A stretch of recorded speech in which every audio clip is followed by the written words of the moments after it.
بلکہ اب تو کچھ رہ کیا گیا ہے، اب کچھ رہ کیا گیا ہے؟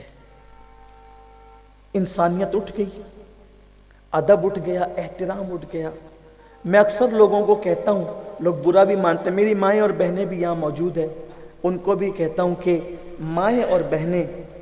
سب سے زیادہ اپنے لیے کسی کو دشمن سمجھتی ہے تو وہ اپنی ساس کو سمجھتی ہے اور کوشش کرتی ہے کہ وہ کسی طرح ساس کا پتہ کٹ کرے۔ ہنسنے ہنسانے کی کوئی بات نہیں کرتا، لیکن یہ بات کہہ رہا ہوں۔ لیکن میں اپنی بہنوں سے کہتا ہوں، کسی کے بیٹے کو اس کی ماں سے جدا کرنے کا انجام یہ ہے کہ ایک دن تمہاری اولاد بھی تم سے جدا ہوگی،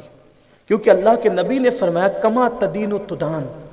تم جیسا کرو گے تمہارے ساتھ ویسے ہی کیا جائے گا، تم جیسا کرو گے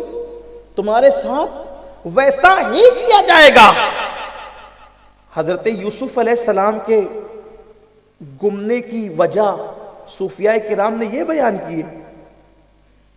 حضرت یوسف علیہ السلام کے گمنے کی وجہ صوفیاء نے یہ بیان کی ہے کہ حضرت خاندان یوسف علیہ السلام میں ایک کنیز تھی، خاندان یوسف علیہ السلام میں ایک کنیز تھی جس کو بچہ پیدا ہوا، اس کے بعد کسی اجنت کی وجہ سے وہ کنیز بیچ دی گئی اور اس کا بچہ اس سے جدا کر لیا گیا۔ اس کا بچہ، امام غزالی لکھ رہے ہیں، امام غزالی، اس کا بچہ اس سے جدا کر لیا گیا تو اللہ تبارک و تعالیٰ نے اس خاندان ذی وقار کو احساس دلانے کے لیے کہ بچے کی جدائی کیا ہوتی ہے، حضرت یوسف علیہ السلام کو اس خاندان سے جدا کر دیا۔ اگر ایک کنیز کا بچہ، جبکہ وہ کوئی حرام نہیں ہے، جرم نہیں ہے، آقا کو اختیار ہے کنیز کو بیچنے کا،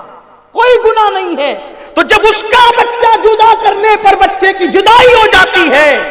تو میری ماں اور بہنوں سے پوچھنا چاہتا ہوں کہ جب اگر وہ شوہر گھر میں آئے تو وہ ساس ہی کی کمپلین کرتی ہے، میں کہتا ہوں اگر بہنیں اپنی ساس کو ماں سمجھنے لگ جائے کہ یہ میری ماں کی طرح ہے، بڑبڑ کرتی رہے، ڈانٹتی رہے، چلاتی رہے، چلے کچھ لوگوں کو نظر اندازی کرنا چاہیے، تو ایک دن تمہیں بھی بڑھاپا آئے گا۔